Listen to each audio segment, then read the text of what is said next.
नमस्कार दोस्तों, स्वागत है आपका हमारे चैनल हिंदी शिक्षा केंद्र पर। आज के इस वीडियो में हम बात करेंगे हिंदी साहित्य के प्रमुख लेखकों और उनकी रचनाओं के बारे में। ये वीडियो खास तौर पर उन सभी छात्रों के लिए है जो हिंदी साहित्य में रुचि रखते हैं और जिनके लिए ये रचनाएं महत्वपूर्ण हैं।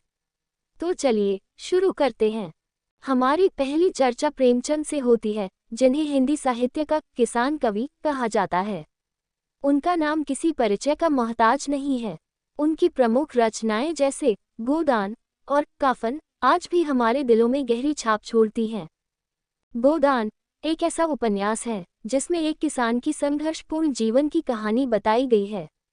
वहीं कफन में गरीबी और सामाजिक विडंबनाओं का मार्मिक चित्रण किया गया है। इन दोनों रचनाओं में प्रेमचंद ने समाज की वास्तविकताओं को उजागर किया है। अब बात करते हैं तुलसीदास जी की, जिनकी रचनाएं आज भी हमारे जीवन का अहम हिस्सा हैं। उनकी सबसे प्रसिद्ध रचना रामचरितमानस है, जो भगवान राम के जीवन का गहन चित्रण करती है।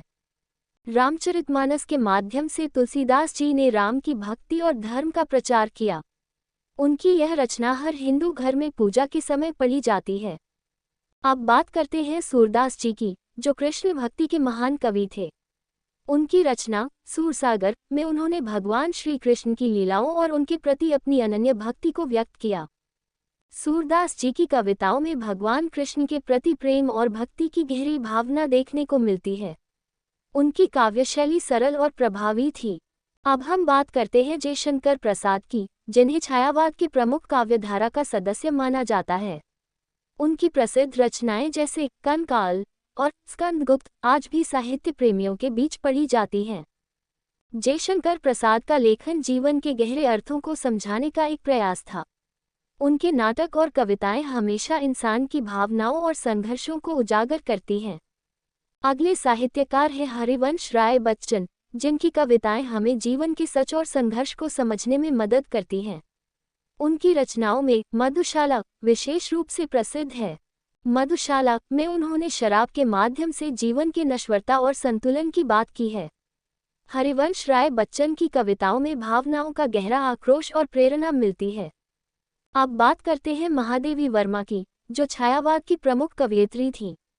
उनकी रचनाओं में निहारिका और चांद जैसी कविता संग्रह शामिल हैं। महादेवी वर्मा की कविताएं संवेदनशीलता, प्रकृति और मनोभावनाओं के गहरे अध्ययन पर आधारित होती हैं। उनकी कविता आज भी पाठकों को आकर्षित करती है। तो दोस्तों, आज हमने हिंदी साहित्य के कुछ प्रमुख लेखकों और उनकी रचनाओं पर चर्चा की। इन लेखकों ने अपनी रचनाओं के माध्यम से समाज, धर्म और जीवन के गहरे पहलुओं को समझाया।